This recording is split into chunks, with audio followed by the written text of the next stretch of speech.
বন্দে মাতরমের কে প্রবক্তা যিনি বঙ্কিমচন্দ্র চট্টোপাধ্যায় তাকে সেই মানুষটিকে উনি বলছেন যে বঙ্কিম দা। এখন আমি যদি রবীন্দ্রনাথ ঠাকুরকে বলি রবি দা, সেটা কি মনে হয়? একজন মনীষীকে তিনি বঙ্কিম দা বলে সম্বোধন করে মনে হচ্ছে যেন চায়ের দোকানে একসাথে বসে চা খেতেন। এইটাই হচ্ছে বাঙালি মনীষীদের সম্পর্কে ওনাদের নিজের ভিতরের কথা যেটা বেরিয়ে এসছে। ব্যারাকপুরের সভায় যাওয়ার আগে ব্যারাকপুরের আনন্দপুরের একটি কালী মন্দিরে আজকে পুজো দেন কেন্দ্রীয় স্বরাষ্ট্রমন্ত্রী অমিত শাহ। কালী মন্দিরে পুজো দিলেন স্বরাষ্ট্রমন্ত্রী।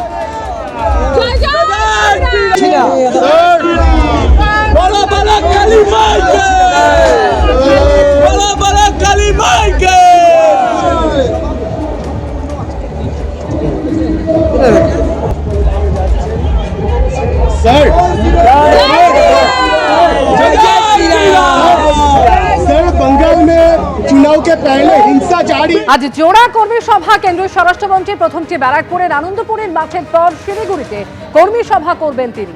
সেখানকার প্রস্তুতির ছবি ধরা পড়ল এবিপি আনন্দর ক্যামেরায়।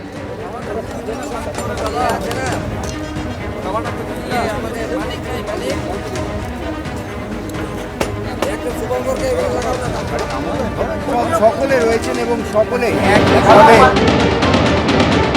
কর্মীরা যেখানে দুপুরের খাবার খাচ্ছে ঠিক সেখানে কেন্দ্রীয় শিক্ষা প্রতিমন্ত্রী সুকান্ত মজুমদার রয়েছেন এবং তিনি যে খাচ্ছেন দেখতে পাচ্ছেন এখানে কর্মীদের সঙ্গে খাওয়া এবং পরিবেশন। আজকে কর্মীদের সঙ্গে খাওয়া এবং নিজে খাওয়া পরিবেশন করা। দেখুন, আপনারা দেখতেই পাচ্ছেন আজকে উত্তরবঙ্গের 4টি সরকারি জেলা এবং আমাদের সাংগঠনিকভাবে 5টি জেলা আর কর্মীদের আসার কথা।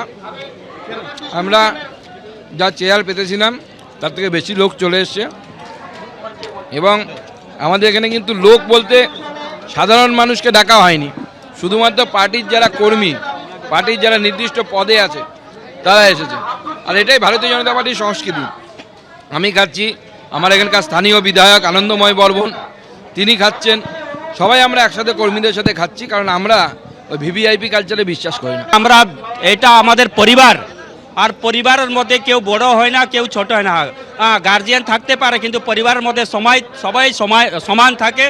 তাই আমরা সকলেই মিলে, সেটা সাংসদ হোক, বিধায়ক হোক, মন্ত্রী হোক, যেই হোক, সকলেই মিলে আমরা একসাথে ভোজন করতে চাই। সকলে একইভাবে যে খাবার খাচ্ছেন সেই খাবার প্রত্যেক কর্মীও খাচ্ছেন। ক্যামেরায় অতনু কুণ্ডুর সঙ্গে ঝিলম করঞ্জায়, এবিপি আনন্দ, শিলিগুড়ি।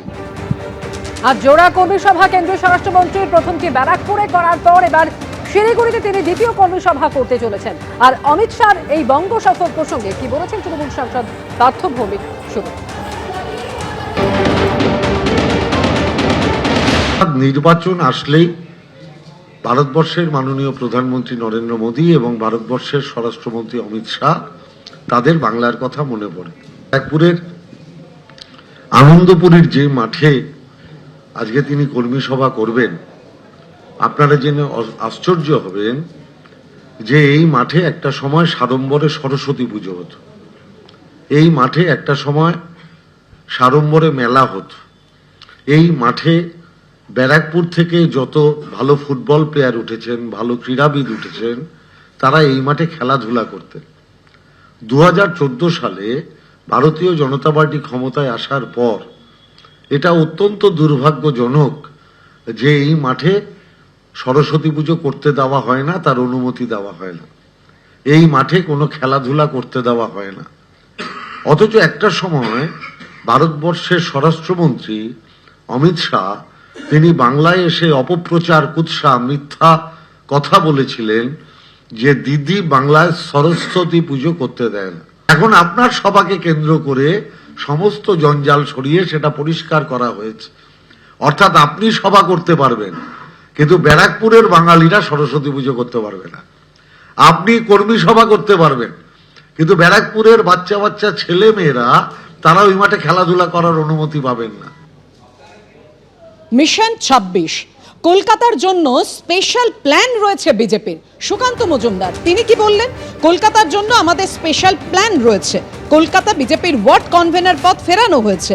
কলকাতা প্রেসিডেন্সি জোনে বিজেপির মাত্র একজন বিধায়ক। এবার উত্তর ও দক্ষিণ কলকাতা এবং দমদমে ভালো ফল করবে বিজেপি, দাবি করেছেন সুকান্ত মজুমদার।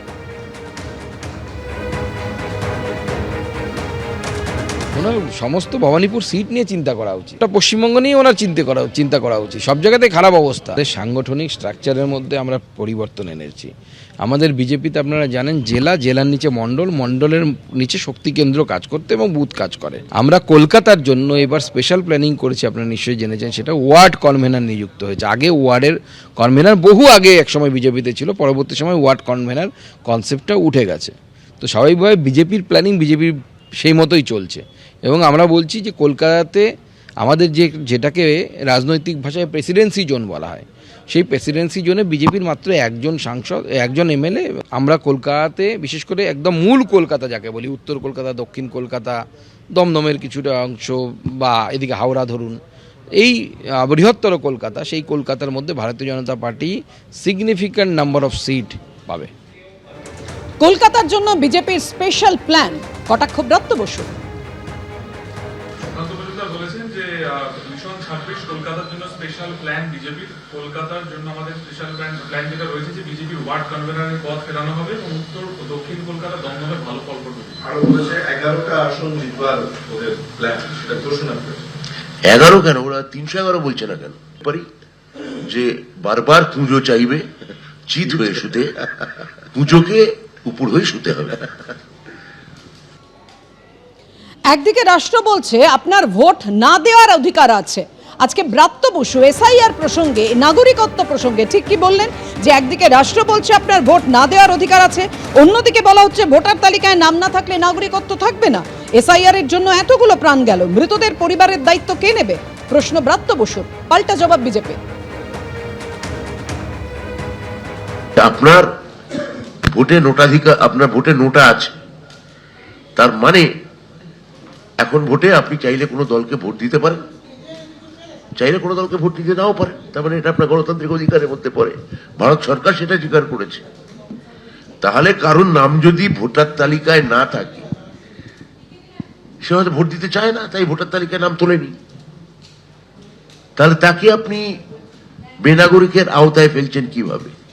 একদিকে রাষ্ট্র একজন নাগরিক সম্পর্কে বলছে যে আপনার ভোট না দেওয়ার অধিকার আছে, একই সঙ্গে সেই রাষ্ট্র বলছে আপনি যদি নাম না তোলেন, হুমকি দিচ্ছে, ভয় দেখাচ্ছে, আপনাকে আমি বেনাগরিক করে দেব।